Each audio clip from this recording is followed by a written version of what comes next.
Good evening. Welcome to Sports Weekend on I-24 News. Live from the Jaffa Port, I'm Mirav Seville. Coming up on today's show, is this the most exciting Premier League in recent years? The second round of the Formula One season takes place in the shadow of the missing Malaysian airliner. Real Madrid's Tunisian center wouldn't shake hands with players on the Israeli basketball team he was playing against. And if the Western Conference playoffs were to start today, who would win? It's anyone's game in the wild, wild west. And joining me for the show today are I-24 News sports analyst Jonathan Regev and Tani Swibel and our Twitter expert Michal Vivon. Hi, guys. Hi, good evening. And we're kicking off with football.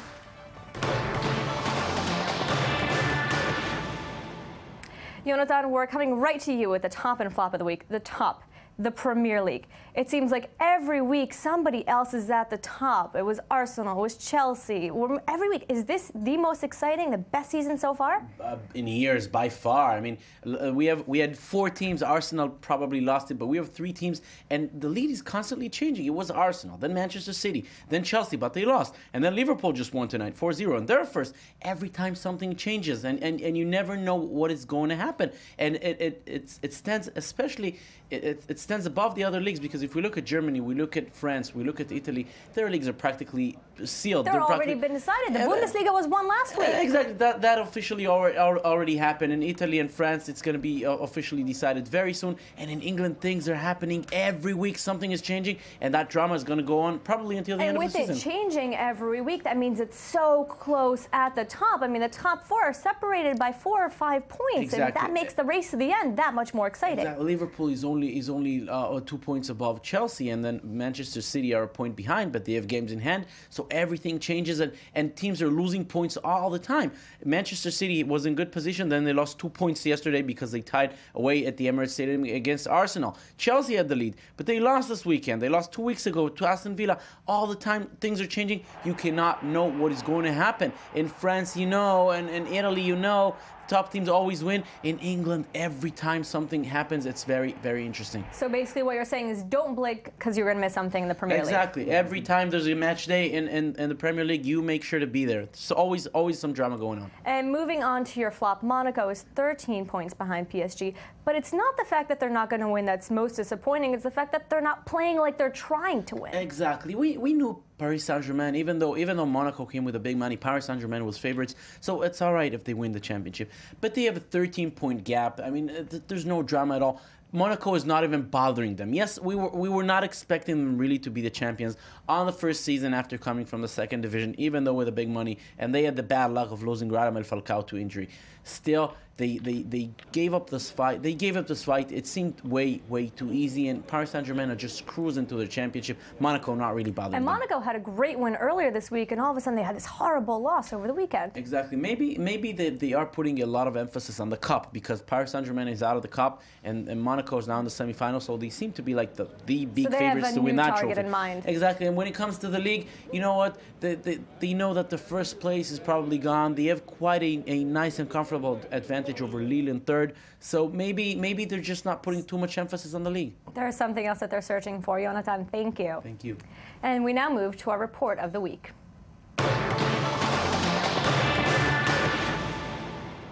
The second race of the Formula One season took off in Malaysia with a solemn start. After remembering the passengers of Malaysian Airlines flight MH370, the drama moved to the racetrack, and, well, it didn't disappoint anyone. Here's more from Jonathan Salim.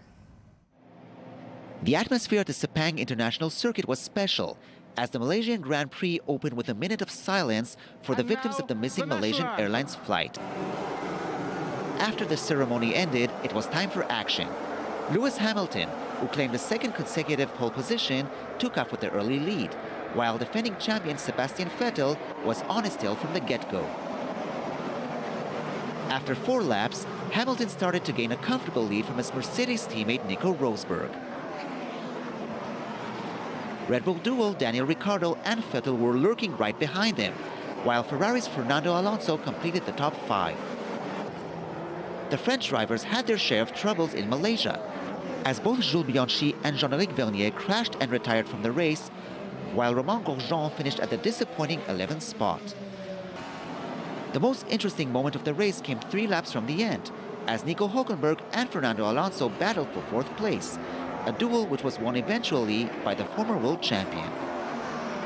After a great race, Lewis Hamilton was crowned as the Malaysian Grand Prix winner, claiming his 23rd victory of his career and proving that he bounced back from the disappointing start at the Australian Grand Prix, where he retired after only 3 laps. Incredible, incredible. I mean, after such a difficult weekend, such a long winter, and such a, we've got a great crowd here today, and for Petronas, who worked so hard with Mercedes to give us this win, I just feel so grateful, and particularly after such a tragedy 3 weeks ago, I really like to dedicate it to those people and their families. Hamilton's teammate Nico Rosberg finished second, showing a strong display for Mercedes in Malaysia. Vettel completed the podium, coming in at 3rd place. Alonso and Hulkenberg finished 4th and 5th respectively, while Jenson Button finished 6th. Rosberg currently leads the overall standings, closely followed by Hamilton and Alonso, and it will definitely be interesting to see how they will do at the next Grand Prix in Bahrain. It was a busy weekend in the sports world, from tennis in Miami to unfortunate news in Sao Paulo, and a record that was almost broken, but it's not one anyone wants to be remembered for. Here's our sports news in brief. Kicking off with the women's finals at the Miami Masters, where world number 1 Serena Williams faced world number 2 Li Na. The Australian Open winner was in position of winning the first set, but Williams came back, winning in straight sets 7-5, 6-1, and claiming her 59th career singles title. Moving on to Brazil, where once again death hits the Itaqueraio World Cup Stadium in Sao Paulo. 23-year-old construction worker Fabio Hamilton da Cruz died after suffering an 8-meter fall while helping install temporary seats. This is the same stadium where a crane collapsed and killed 2 construction workers last November. And finishing in Philadelphia, the 76ers escaped from entering the record books for the wrong reasons. After an NBA record-tying 26-game losing streak, the Sixers prevailed with a surprising home win over the Detroit Pistons, 123-98, and avoided suffering from the longest skid in U.S. major pro sports history. Michal, probably a lot of happy fans on the web, and even more than that, some funnier tweets. There's some funny tweets, and let me just first say, don't kill the messenger. Okay, we'll go right to the first one. You're not the one who said it. I'm not the one who said it. Notable events since 76ers losing streak began. Rocky defeats Drago, Moses parts the Red Sea, Chubbs loses right hand. So we're going back thousands of years now. And this, of course, isn't in chronological order, in case you're wondering. But as you know, the 76ers were one of the most dominant teams in the 80s with Dr. J. And what's happened since? Well, it hasn't been exactly a smooth rise. I think although people have been poking fun, especially on the social networks, I don't think they care. As long as they won, as long as they didn't, beat that losing streak. Our next tweet is, again, movie-themed. You don't beat the Philadelphia 76ers 27 times in a row. Reminded me of You Don't Put Baby in the Corner. So we have a lot of, very creative responses here. And then we'll go straight to our third one, an idea for the new 76ers logo, 26ers. Oh, that's just a harsh one. That's a little too harsh on them. But, as you said, they didn't make the negative history. They didn't lose the 27. So they saved themselves. So they're not the 27ers. They're the 26ers. Thank you very much. You're welcome. And now we move to the topic of the week. Tel Aviv hosted Real Madrid for a EuroLeague matchup. Before the game started, politics and religion were in the spotlight. Madrid center Salah Mejri refused to shake hands with Maccabi's players. Jonathan Danny Mejri did an interview with Israeli media before, which already is a first for him. And he came out and said, they're giving me a lot of grief back home. But he was there, and he played the game. So do we have to let go and say, you know what? Those are the first steps. He came to Israel. He played on Israeli soil. So what if he didn't shake hands this time? I'll tell you what, I'll leave the players alone. But I would be really, really harsh on the federations back home, because they're the ones giving a very, very hard time to the athletes. Mejri did come to Israel. He played against an Israeli team, and as you said, he gave interviews to Israeli media.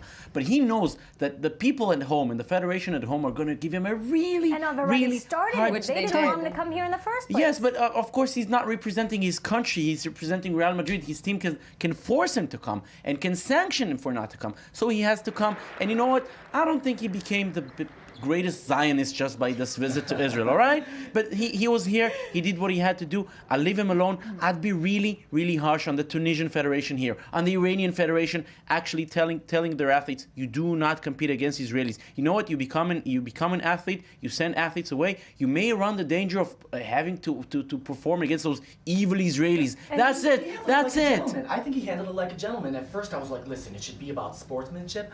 But then when you actually read his interview, he handled it with a lot of respect. He's like, listen, I got a lot of flack for this. I'm still here. And I have some ideas that conflict with you, but I'm here. Should athletes, you know, if politicians and nations won't do it, should athletes maybe be the first ones to say, you know what? I'm going to come, I will shake your hand, and that's the beginning of maybe something down the road. The fact that he even was here, after reading that interview, I was like, he made a lot of people upset by coming, and the fact that he made it. And possibly a lot of people happy on the other side. True. I don't know about that. You definitely heard him in the interview talking about the people who were upset. So the thing is, maybe a photo opportunity is just kind of used. Maybe the paparazzis take those pictures, they start making too big of a deal about it. I think he handled it as much as a gentleman. Obviously, it would be nice if everybody could just get over certain things. But we also have to remember he will go back home at a certain point, and he will be given a very hard time. I'd leave the athletes alone. I'd really be harsh on the federations. Leave them.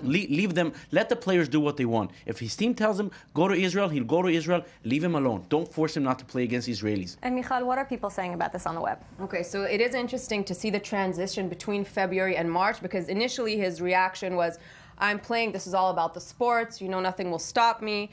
We're putting politics aside. The question of not playing did arise, but him and his coaches spoke about it, and sports come first. Then in March, you suddenly see, you know, let me first read our first tweet, you're right. He's quoted saying, I'm willing to play in Israel. And you know what a professional move it is. So in the beginning, you're just talking about how this is a sport and we're being professional. And being professional means you go with your team wherever they go, despite political views.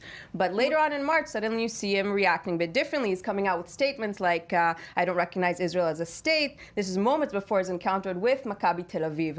As you see it, our second tweet is in Hebrew. It's quoting him saying, I don't recognize Israel as a state, etc. And so basically, what we can understand from this is that the reactions from home were so negative. They were really bashing him. The local media, they were saying that he's shameful to his family, he's going against his religion. And so this really affected him, I'm sure on a personal level as well, which affected the professional side. And it may affect him even more later on, as Jonathan said, when he does go back to Tunisia. Absolutely. And it's something he will have to deal with. Absolutely. So he said, listen, I'm sorry I even feel this way. I was raised in a certain way, and myself, my family, we tend to look at things like this. He's like, I'm sorry, you seem like a really nice person to the interviewer. He's like, but I feel this way and I have these views, and I'm here. It's important to note he was very open to the Israeli interviewer. Which was a first for him, Michal. Absolute first. Thank you very much. Thank you, Merav.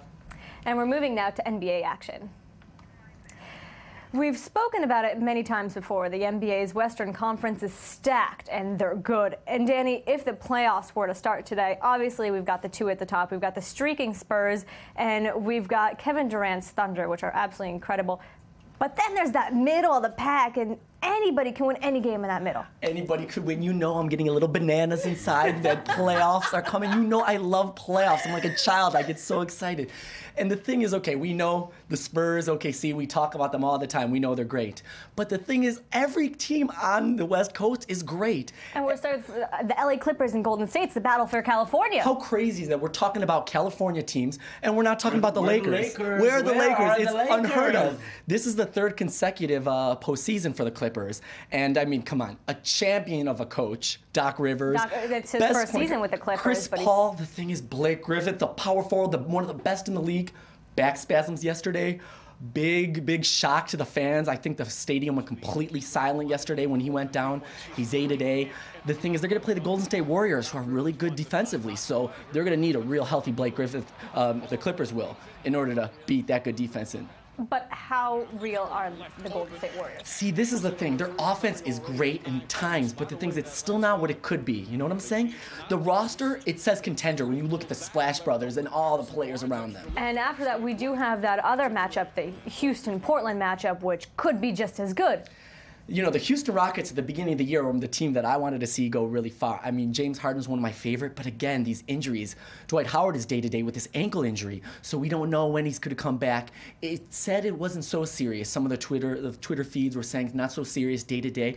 The thing is, Portland is a team that they just got their guy back from injury, LaMarcus Aldridge. So things could look up for them from now. So the thing is, they were one of the top teams at the beginning of the year. So, you know, yes, they definitely took a little bit of a dip in the middle, but they are a team that could definitely knock off the Rockets, who are ranked almost number 2 in the power rankings. So anything could happen in these playoffs. Even the first round is like a dangerous, dangerous battle for all these teams. So just like we said with the Premier League, you blink and you're going to miss something in the Western Conference. You blink, you're out, especially in that first round of playoffs. You blink, there's a few games, and you are out of the series. You are out of there. Well, thank you very much, Danny Swibel. And that's all for us today. For all the latest sports news, you can find us on the web, i24news.tv, our Facebook page, or our Twitter page. And please tweet at us at i24newsports. We'd love to hear from you on there. And from all of us here on Sports Weekend, I'm Merav Savira. Thank you for watching, and don't forget to join us again next Sunday, as in every Sunday.